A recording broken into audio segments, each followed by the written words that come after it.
Welcome to the RE channel, brought to you by Space Level RE. Our mission, empowering engineers to manage space products. My name is Tod Redick. This two-part video covers Case Study 2, which was taken from the book titled The Responsible Engineer. That book is a foundational component of Space Level RE activities. The RE channel contains numerous videos in its playlist. Each video emphasizes some particular objective. Comprehensively, they provide a better overall understanding of Space Level RE's lessons and objectives. Due to the amount of information deemed necessary for thorough learning, coupled with the goal of keeping videos of preferable durations, Case Study 2 video has been broken into two videos, Part 1 and Part 2. This is Part 1. It covers some introductory manufacturing considerations, which lays the foundation for a better understanding of Case Study 2 investigation and lessons. Then Part 2 goes into the case study itself, concluding with additional business considerations. Before proceeding, let's give a quick overview of Case Study 2.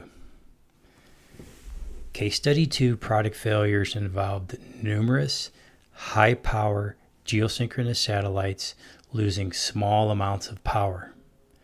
The losses were typically abrupt and fairly close in magnitude. When first detected, the amount was small enough that completing their mission was not deemed at risk, and team felt they were just an anomaly. They were not dismissed, but real urgency was not felt.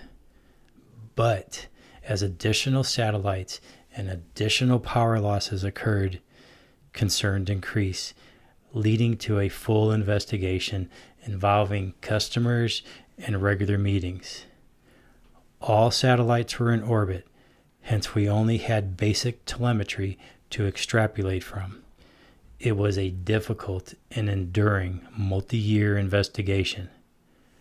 Though enhanced by hindsight and not burdening the stress anymore, I find the entire issue and investigation process a really interesting and educational experience. For example, learning the complexity of variables and need of proactive involvement. Though Space Level RE cannot go into the details of the investigation, we can share enough to clearly show why our mission statement is empowering engineers to manage space products. But before going further into the case study, let's show some basic and simplified manufacturing considerations. Let's start with the manufacturing flowchart, or M.S.E.E. This is figure 2.1 from the book. It is a simple, fictitious M.S.E.E. created to show some basics. It has a customer requesting a part, here part A, then shows each step to build that part from start to finish. Each step is considered a process, and there are many types of processes.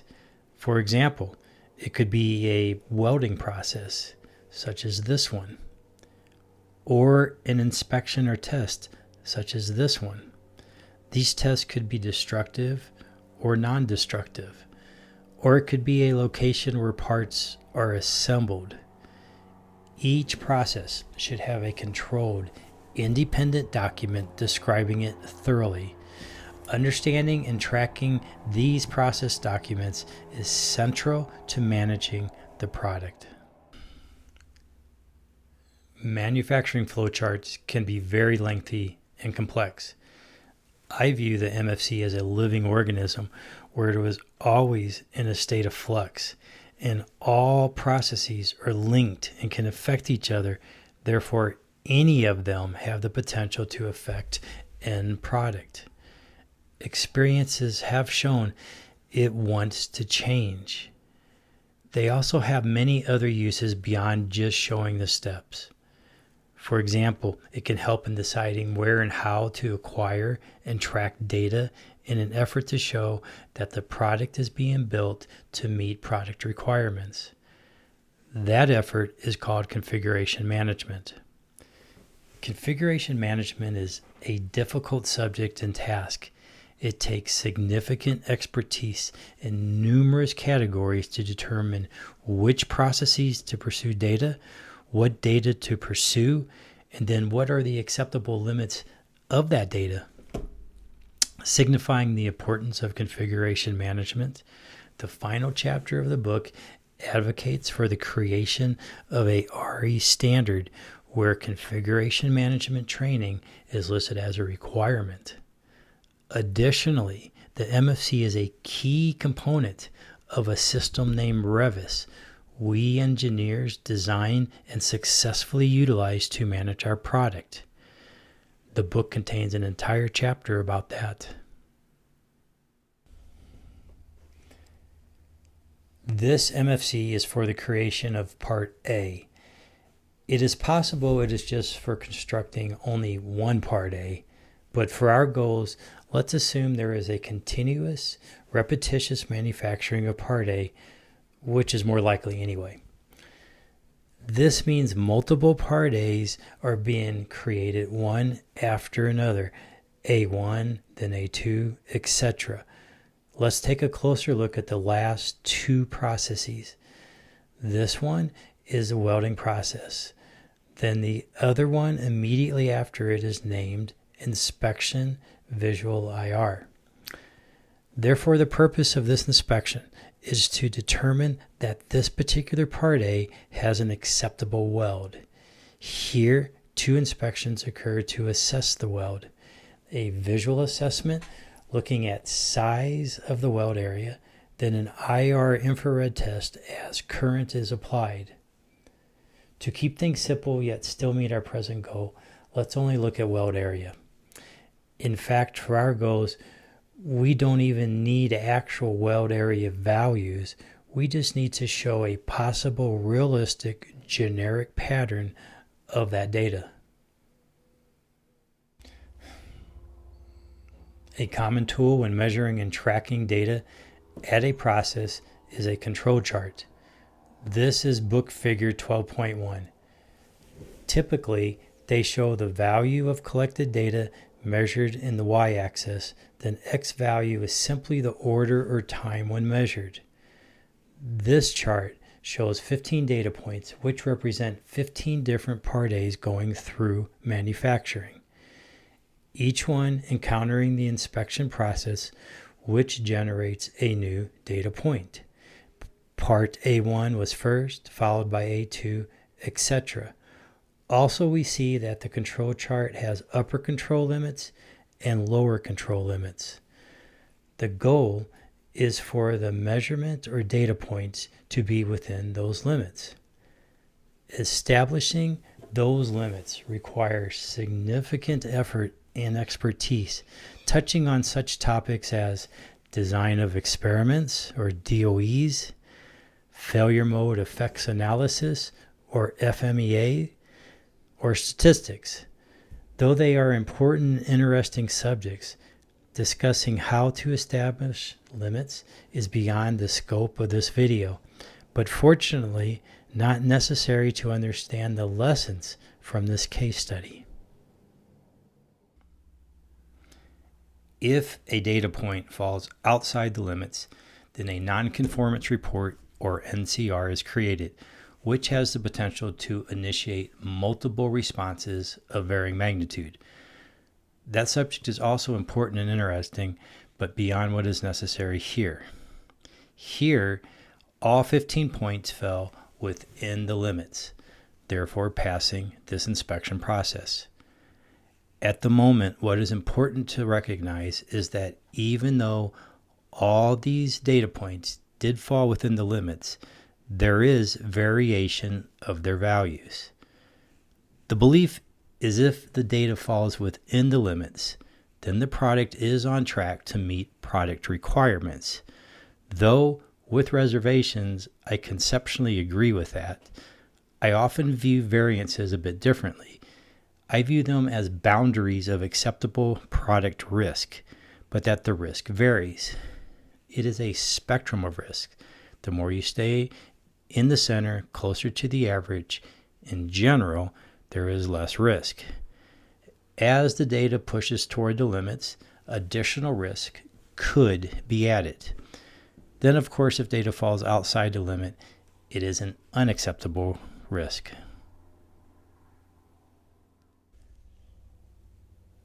Now let's look at data in a different way. Here's what we'll call a bullseye scatter plot.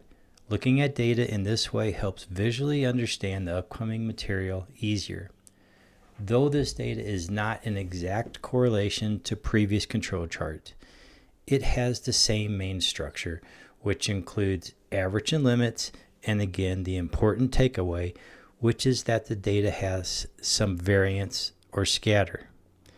Then, as previous control chart, in general, the farther away from the targeted center or average, the more unknown effect or higher the risk. There are two general categories describing data variance or scatter. They are common cause variation and special cause variation. Common cause variation is a random but predictable fluctuation in data values. Those fluctuations occur due to, for example, variances in equipment, product surfaces, environment, or technicians, etc. We'll say this plot is one showing common cause variation. Special cause variation is basically any variation that is not common cause variation. It is an unexpected variance. This is book figure 1.4. These data points are examples of possible special cause variation scenarios. I created two, which are identified as gradual and abrupt. Often in the book, especially when discussing how a RE determines where to audit, I mentioned look for change.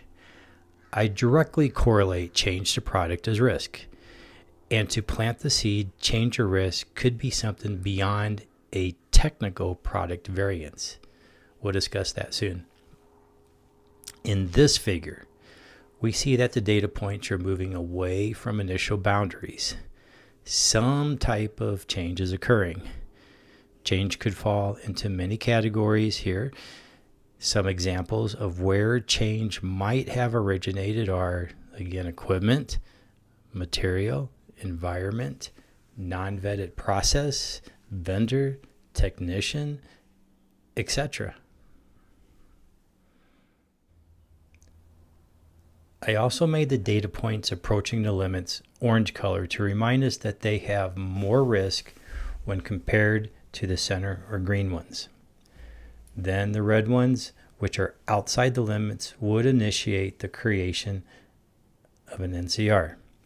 This simple drawing and perspective makes it look obvious that identifying product divergence is easy, but remember that not all processes gather data, or maybe a key process variable is not captured in the data being collected.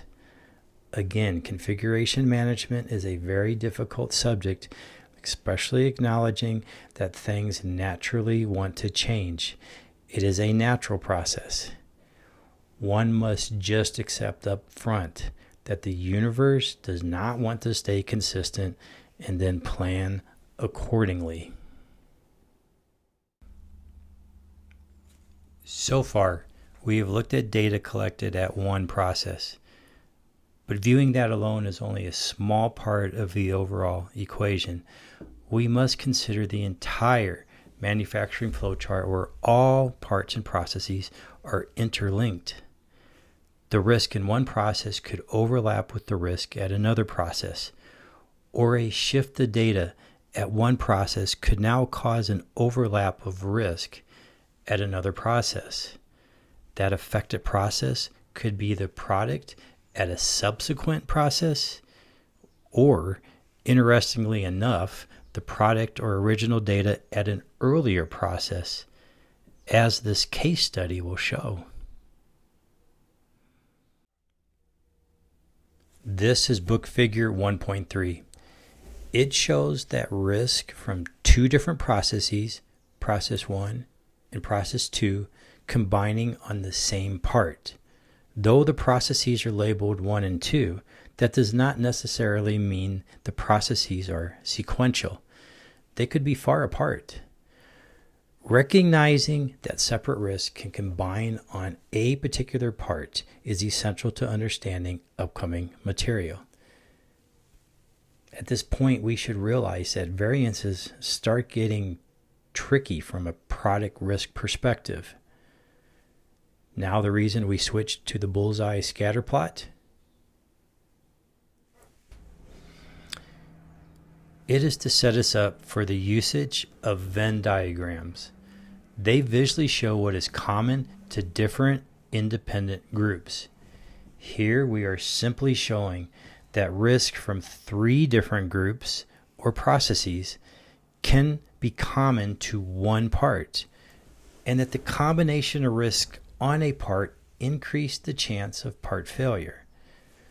So we continue to see how complicated it is to manage the design and manufacturing of a part, but we have only scratched the surface again. Remember that we are associating risk with change. Change can come in many forms.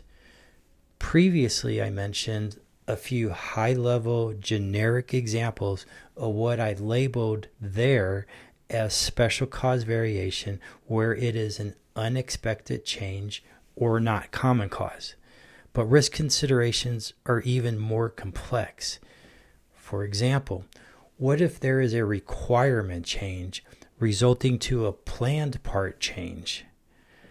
That would directly affect at least one process and the related data at that process.